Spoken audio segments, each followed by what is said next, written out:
Helen Van Wyk, and welcome again to my studio. Yes, another three. Hue, tone, and intensity are the factors of color, and if we become very acquainted with them, we'll be able to mix color much better. Let me establish the composition. Why draw it? Just place it. Know where you're going. Now that's an easy thing to do, really. And then you can add to it another decision, the shape and how it's arranged in relation to the rest of the objects. I move this into the picture so that if you looked at that, your eye would go to here. I wouldn't have that little thing shooting out of the picture. And this, that it has a fat bottom and it's kind of flat-chested and it has a top. Now, the hue of a color is which way the color tends, meaning orange can be either yellowish or reddish. And so I look at this copper pot and say, yes, it's orange, but it's not yellowish, it's quite reddish. So I look at my palette and I see my options. I have this orange and this red, I have this orange and this red, and I have this dark orange over here and this murky red. And so my mixture is going to be started out with one of those. But then I have the other personality of color, and that is intensity. That means how bright or dull. Now this copper pot is not the color of a tangerine or a navel orange or the color we think of as orange, like the orange marigolds in our garden. It's a duller orange, so that rules out these two. And I look at these, and it doesn't even look like that. But this one down here, burnt sienna, if I pull that over on my palette, it's an orange and it's dull. So it might be the beginning of that copper pot. So I try it out. Always try a color out. Surely you, who are watching this demonstration, can help me paint it. What do I have to do to that color to make it look more like the copper?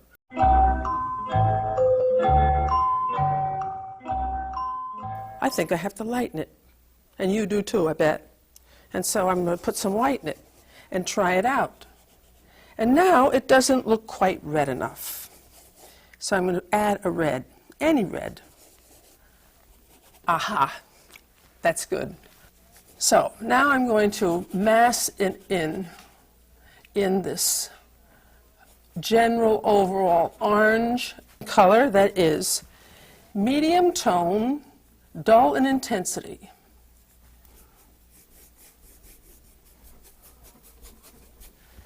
Now, the onions are also in the orange family.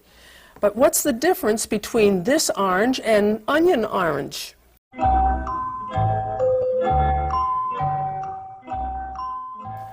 I think, in comparison, the onion orange looks yellower than this kind. So it's a difference of hue.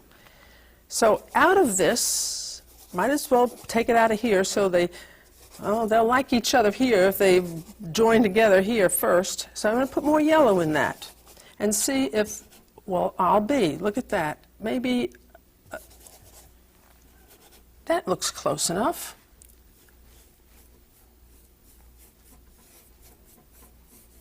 Basically, it's always good to start from one general overall basic value. Don't try to do it all at once. I'm looking for just tone, light or dark, intensity, bright or dull, or hue of orange. Hue meaning how it tips toward red or toward yellow. The white of the onion is negotiable. Well, since it's going to be in an all-over orange composition, I have to make it orange too. Why? If I make it any other color, it's going to be the most extraordinary thing in the picture. Grayed down, dull, orangey, off-white.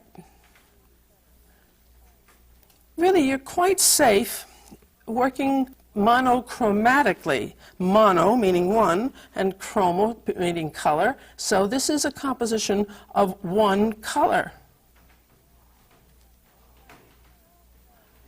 but with vast variation. And so this is an orange, but very, very dark and quite yellowish.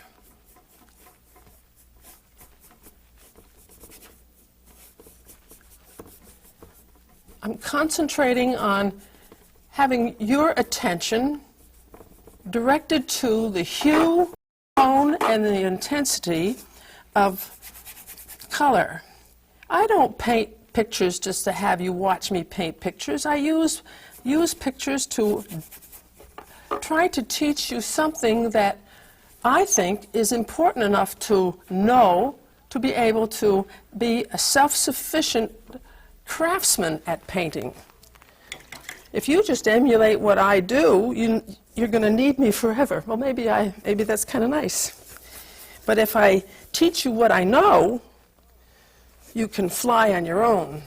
How more homogeneous the background color is in relation to the colors I've already put down. Now that it is also a tone of orange. But I can really get it quite gray by mixing the orange into a lot of black and white. Yes, now we're acquainted with hue, tone, and intensity, the three personalities of color. We have to amalgamate that with the other three that we know about, and that is that everything is made of the three primary colors, red, yellow, and blue. Well, orange happens to be a mixture of yellow and red. What happens to blue? We have to use blue too. And so we use blue to diminish the orangeness of the color wherever we know that the orangeness can't show. So we take the basic mixture, let's say the basic mixture of the copper, orange, and put a little bit of blue, which is known as its complement. Yes, that's the color of the shadow. How did I mix it?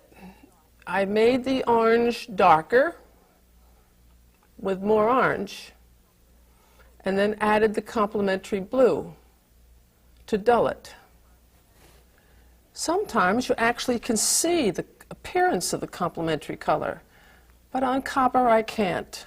And these shadows appear wherever the light is not showing off copper's magnificent orangedom. And it's quite dark, quite orangey, or quite bluish right in there.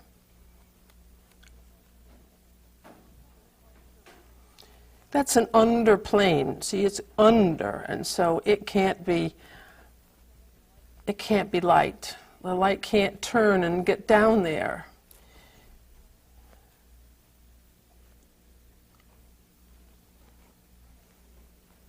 And under here, this is a little bit under too, and so it gets darker there.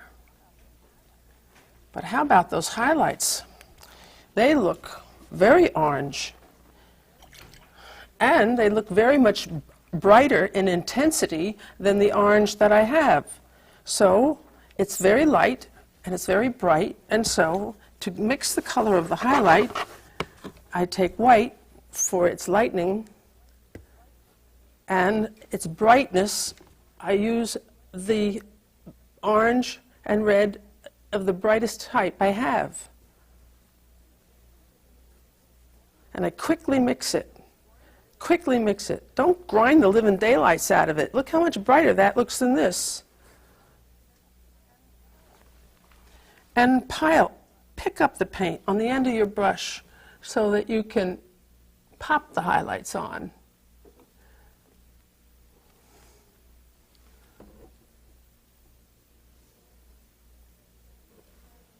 the highlight hits on the apex of the concavities and convexities in line with the light. There's a convexity, and here's a no, that's a concavity. Here's a convexity. And I put the highlight on bigger than I see it, so I can mush it in. Everyone says, oh, you get everything so blended, and I don't. But they're afraid to push these colors together because they think they're going to ruin it. And I say to them, well, you don't have anything to lose. Why don't you try? Why don't you try to make a mess? So it will be the most wonderful mess you've ever made. You can't predict. You just have to try. You can't even predict what's going to happen to you tomorrow. How can you predict what's going to happen to the copper pot if you don't really give it a chance? Oh, wow, look at how that starts to shine with a lighter, brighter orange. And how about the background? Yes, it's in the orange family, but it's rather drab looking. Doesn't seem to be doing anything. In fact, because I did paint it in a dull orange and it turned bluish. In relation to this bright orange, it looks that way, but I'd like to really make it look as though the light is striking that. So I'm going to use not orange, but an orange that goes very yellowish to make the light look as though it's hitting over here. And then I see that cast shadow. Well, on that background, the cast shadow would be also kind of blue. Kind of blue. Not because of the pot, but because it's an orange background. And that's kind of blue. That cast shadow just comes right to the tip of the onion, and that's called a kiss. So I'm going to move the cast shadow to where I think it's more advantageous. My picture, I can do anything with it what I want. As long as it records some of my better thoughts. And I like to make the background a little darker where the light comes from.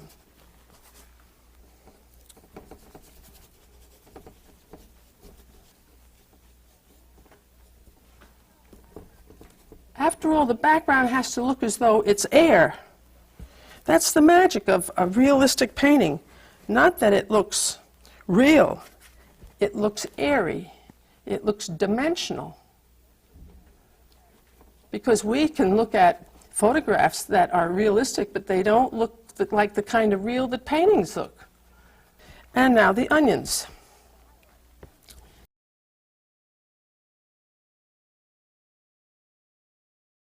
The highlight on onions are so white that they don't look orange, not like copper. And whenever you see something seemingly colorless on a color, you have to use the color's complement.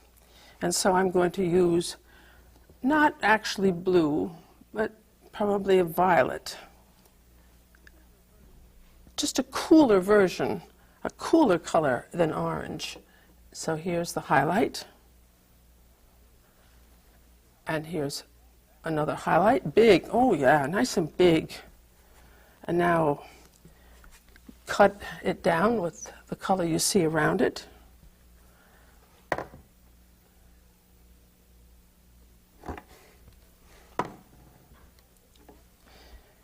It's like the investment business. I'm investing a lot of paint on that highlight so I can reap some dividends.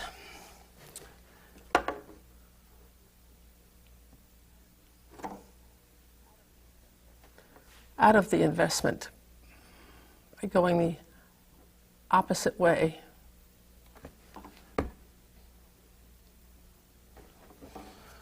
Oh well, that was a clunker. But anyway,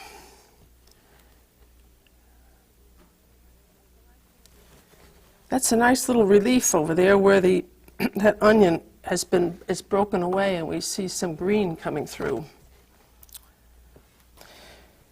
And lighten the white. Rhythm of application, suggested by the texture. Read it as paint.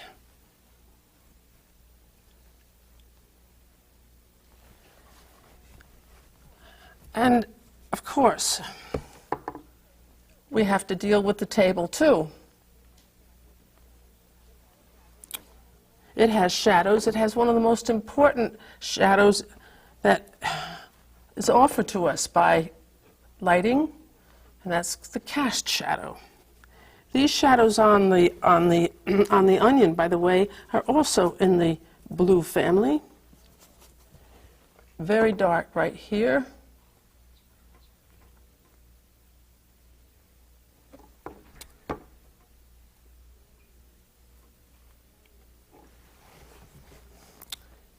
And blue into dark orange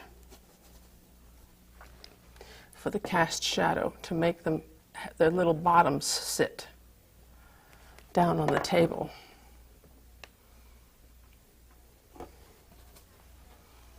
The cast shadow is also a nice tone value to pull a subject together, make all the things look as though they're part of a theme, not just sitting there ignoring each other. Now, this is a thing that you must always take into consideration, and I see this mistake a lot. People paint a nice light background and then a very dark table, but most tables do have some kind of texture that allows them to shine, and so the table has to be influenced by the background color because it reflects it.